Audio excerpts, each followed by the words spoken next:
Bon, eh ben, on y est. La 35e édition de la Coupe d'Afrique des Nations. Au Maroc, l'ambiance commence vraiment à monter, la pression est... ouais, elle est palpable. Et sur le papier, on a l'impression que le scénario est presque écrit. On a ce pays hôte, le Maroc, qui marche sur l'eau, quoi. Porté par son parcours historique en Coupe du Monde, une série de victoires, c'est vertigineux. Ils sont présentés partout comme les ultra favoris. Absolument. Mais ce qui rend cette compétition, toujours aussi passionnante, c'est justement tout ce qui n'est pas écrit. Parce que derrière cette façade du favori quasi parfait, on a une mosaïque d'incertitudes. Les champions en titre, la Côte d'Ivoire, ils arrivent avec une équipe pleine de questions, des puissances comme le Sénégal qui opèrent des révolutions de palais dans leur effectif, et puis en toile de fond, un espèce de chaos organisationnel qui pourrait bien être, au final, le grand arbitre du tournoi. Notre exploration aujourd'hui, elle va porter sur cette tension entre la logique, les favoris, et l'imprévisibilité totale qui fait l'ADN de la CAN. Ah, là, le tableau est posé et c'est passionnant. On a d'un côté un favori qui semble presque trop parfait et de l'autre, tout un tas de variables qui pourraient tout faire exploser. J'ai hâte qu'on plonge là-dedans. Commençons par le cas marocain, justement. Les chiffres sont fous. 12e au classement FIFA, demi-finaliste du mondial, 18 victoires de suite. Est-ce qu'on n'est pas tout simplement face à une équipe injouable dans ce contexte? Si on s'en tient vraiment aux données brutes, la réponse est oui. D'ailleurs, le fameux superordinateur d'Opta, qui analyse des centaines de variables, la forme des joueurs, la dynamique, il leur donne 19,1% de chance de victoire finale. C'est de très loin le plus haut pourcentage. Mais, et c'est un grand mais, il y a deux facteurs qui viennent vraiment tempérer cet optimisme. Le premier, c'est cette pression immense de devoir gagner à domicile. Ce n'est plus un soutien, ça devient une exigence. Vous parlez de cette pression du pays hôte comme dans Federer double tranchant, mais est-ce que c'est pas un peu un cliché? On a vu des équipes portées par leur public devenir quasi invincibles. Quand on voit la maturité de joueurs comme Hakimi, Ziyech ou Bounou, est-ce que cet effectif a vraiment l'air de pouvoir craquer sous la pression de son propre public? C'est une excellente question. Et vous avez raison, cette génération semble mentalement très très solide. Sauf que l'histoire de la CAN est cruelle, très cruelle avec les pays organisateurs favoris. Regardez l'Égypte en 2019, sortie en huitième devant un Caire médusé. La pression de la CAN à domicile, ce n'est pas celle d'un mondial où on est l'outsider. Là, chaque match nul sera vécu comme une défaite. Et le deuxième facteur, c'est que le statut d'ultra favori vous transforme en cible. Toutes les équipes vont jouer le match de leur vie contre le Maroc, avec des blocs bas, une stratégie. Ultra défensive, oui. Exactement.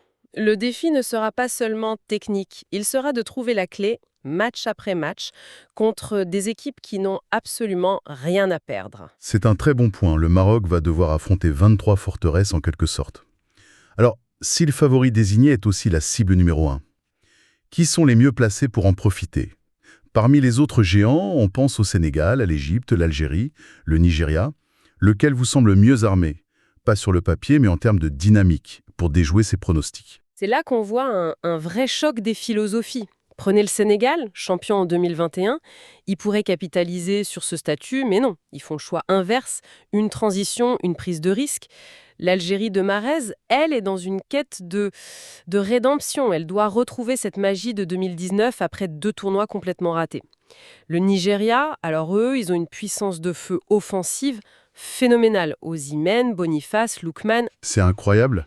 Mais on se demande toujours s'ils vont trouver l'équilibre collectif. Et puis, il y a l'Égypte. C'est presque un cas d'école. Une équipe totalement dépendante des fulgurances d'un seul homme, Mohamed Salah. Chaque approche a sa force, sa faiblesse. C'est un vrai laboratoire stratégique. Et ce choc des philosophies, on le voit de manière très très concrète dans les listes de joueurs qui ont été annoncés. Ça a fait couler beaucoup d'encre, surtout au Sénégal. L'entraîneur, Pape Thiaw, a eu cette phrase très forte: «Je n'ai pas d'état d'âme quand il s'agit de faire la liste». Et il l'a prouvé. Ah, il l'a plus que prouvé. En écartant des monuments du titre de 2022 comme Abdou Diallo en défense ou le métronome du milieu Nampalys Mendy, il ne fait pas qu'un simple choix de joueur. Il acte une fin de cycle. C'est un message. Le passé, c'est le passé. Et en même temps, il lance dans le grand bain des talents bruts comme Ibrahimama, le jeune du PSG qui a 17 ans à peine. C'est un pari immense. Mais est-ce que ce n'est pas un pari trop audacieux? Sacrifier l'expérience de cadres qui savent ce que c'est de gagner une CAN pour lancer des jeunes, aussi talentueux soient-ils? N'est-ce pas risquer de gâcher une chance de faire un doublé historique pour préparer un futur qui reste, incertain? C'est tout le débat. Le risque est énorme, c'est clair. Pape Thiaw, il parie sur le fait que la faim et l'insouciance de la jeunesse vont compenser le manque d'expérience. Il veut éviter le syndrome de l'équipe qui s'endort sur ses lauriers. C'est une vision à long terme, peut-être oui, au détriment du présent immédiat. C'est courageux, mais attention, s'il sort en quart, on lui reprochera d'avoir démantelé une machine à gagner. C'est certain. Et c'est fascinant parce que pendant ce temps-là, les champions en titre ivoiriens, eux aussi, ils font le chemin inverse. Eux aussi, ils ont eu des choix forts à faire, surtout avec le forfait de leur buteur Sébastien Haller. Mais leur sélectionneur, Emers Faé, il a beaucoup parlé d'affinité, d'amitié, pour justifier ses choix. On a l'impression qu'il cherche à recréer une alchimie de groupe avant tout. C'est une opposition de style quasi parfaite avec le Sénégal, vraiment. D'un côté, la rupture sénégalaise, basée sur la performance pure, le potentiel, et de l'autre, la continuité ivoirienne, axée sur la cohésion humaine. Le retour de Wilfried Zaha, qui est un talent immense mais avec un caractère bien trempé, c'est un pari. Faye pense qu'il peut l'intégrer dans ce groupe d'amis. Mais les absences, à l'heure bien sûr, mais aussi des joueurs percutants comme Simo Adingra et Nicolas Pepe, ça change radicalement leur visage offensif. On passe d'une équipe structurée autour d'un buteur à une équipe qui va dépendre d'exploits individuels. On a donc deux philosophies totalement opposées pour gérer un statut de champion. Le Sénégal, qui opère une rupture quasi brutale en pariant sur les jeunes, et la Côte d'Ivoire, qui semble vouloir recréer une famille, quitte à être peut-être moins impressionnante sur le papier. Historiquement, dans un tournoi aussi intense, aussi court que la CAN, quelle approche a le plus de chances de réussir? C'est très difficile à dire, car les deux ont fonctionné par le passé. L'approche commando d'un groupe soudé a fait des merveilles, on pense à la Zambie en 2012, mais la régénération, quand elle est réussie, peut créer une dynamique incroyable. Le Cameroun l'a fait plusieurs fois. Ce qui est sûr, c'est que l'équipe ivoirienne sera beaucoup, beaucoup plus imprévisible. Elle peut imploser si l'alchimie ne prend pas, ou se transcender si la magie opère. Le Sénégal, lui, sera peut-être plus constant, mais pourrait manquer de vices, d'expérience dans les moments vraiment chauds. C'est fascinant de voir ces géants du continent un peu dans le doute, en pleine introspection stratégique. Est-ce que ça n'ouvre pas une voie royale pour une équipe qui, elle, arrive avec une vision très claire, un projet parfaitement défini? Les sources insistent beaucoup sur le cas du Mali. Et à juste titre. Pendant que les autres tâtonnent, le Mali avance avec une certitude impressionnante. L'arrivée du sélectionneur belge, Tom Saintfiet, surnommé le faiseur de miracles après son travail avec la Gambie, a tout changé. Il a apporté ce qui leur manquait cruellement, une organisation tactique et une discipline défensive de fer. Les chiffres depuis sa nomination en août 2024, ils sont éloquents. Sur 13 matchs, une seule défaite, 22 buts marqués et surtout, seulement 3 encaissés. 3 buts encaissés? 3. Sa philosophie est limpide. On ne prend pas de but. Et avec le talent qu'on a devant, on finira toujours par en marquer un. Une base défensive infranchissable. C'est souvent la recette du succès en Afrique, ça. Et on a l'impression que le groupe Lee est à 100% derrière ce projet, non? Le discours du capitaine Yves Bissouma, il est d'une puissance. Quand il dit « Nous rêvons de ramener cette coupe à Bamako et rien ni personne ne peut nous arrêter », ce ne sont pas juste des mots. Non, c'est bien plus que ça. Le leadership de Bissouma est un facteur psychologique absolument capital. Il a récemment parlé avec une très grande franchise de ses combats personnels contre la dépression, l'anxiété. En se montrant vulnérable, il a paradoxalement renforcé son autorité et créé une connexion humaine très très forte dans le vestiaire. Il ne joue pas seulement pour une coupe, il joue pour une forme de rédemption personnelle et collective. C'est un point incroyablement fort, ça. On parle souvent de tactique, de physique, mais le fait qu'un leader s'ouvre sur ses propres failles, ça doit créer une cohésion qui dépasse le simple cadre sportif. C'est peut-être ça l'arme secrète du Mali, au-delà de la rigueur tactique de Saint-Fié. Je le pense, oui. Et cette force mentale, elle est alignée avec l'ambition affichée. Saint-Fié n'a pas tourné autour du pot. Il a fixé l'objectif minimum des demi-finales. C'est une déclaration d'intention qui change tout. Le Mali ne vient plus en outsider sympathique. Ils viennent avec un plan, un leader incarné et la conviction qu'ils peuvent battre n'importe qui. C'est une posture de challenger extrêmement dangereuse pour les favoris. Mais cette préparation méticuleuse du Mali, elle est d'autant plus remarquable que, comme vous le disiez en introduction, la mise en place de cette CAN a été tout sauf un long fleuve tranquille, pour beaucoup d'équipes. Il y a eu un vrai chaos en coulisses. Un chaos, le mot est faible. Prenons l'exemple de la billetterie. Le 25 septembre, au lancement de la prévente, la plateforme officielle de la CAF a complètement explosé sous le nombre de connexions. Résultat, pas un seul billet vendu. Les supporters, sur les réseaux sociaux, ont parlé d'humiliation, d'amateurisme. C'est une chose pour le moral des fans, mais ça en dit long sur le niveau de préparation. Et au-delà de l'image, ça pose une question plus large, non? Si l'organisation peine sur un aspect aussi basique que la vente de billets, qu'est-ce que ça augure pour le reste? Surtout avec la perspective de la Coupe du Monde 2030, co-organisée par le Maroc. Exactement, c'était un test. Et il a été raté. Mais le problème le plus impactant pour la compétition elle-même, c'est la libération des joueurs par les clubs. Une décision très tardive de la FIFA, tombée le 15 décembre, a réduit la période de préparation obligatoire de 2 semaines à seulement 6 jours avant le début du tournoi. C'est une bombe pour les sélectionneurs. Concrètement, ça change quoi? 6 jours au lieu de 14? Ça change tout. Des équipes comme le Mali, justement, ont dû annuler des matchs amicaux cruciaux qui étaient prévus. Ces matchs, ça sert à tester des systèmes, à créer des automatismes, à intégrer les nouveaux. Sans ça, vous arrivez au premier match de poule sans aucune certitude. L'entraîneur malien Tom Senfieh a d'ailleurs parlé d'un manque de respect flagrant envers le football africain. Et il a raison. Imagine-t-on la FIFA prendre une telle décision à 2 semaines de l'Euro ou de la Copa América?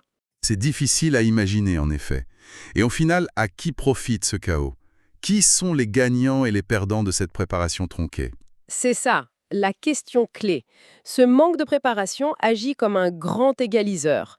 Il pénalise les équipes qui avaient besoin de temps pour mettre en place un nouveau système ou intégrer de nouveaux joueurs. Je pense au Sénégal, à la Côte d'Ivoire. En revanche, il favorise les équipes qui ont une grande stabilité, une ossature qui se connaît par cœur et un plan de jeu simple et bien assimilé. Des équipes comme le Maroc ou justement le Mali, qui a eu la chance de beaucoup jouer avant cette décision.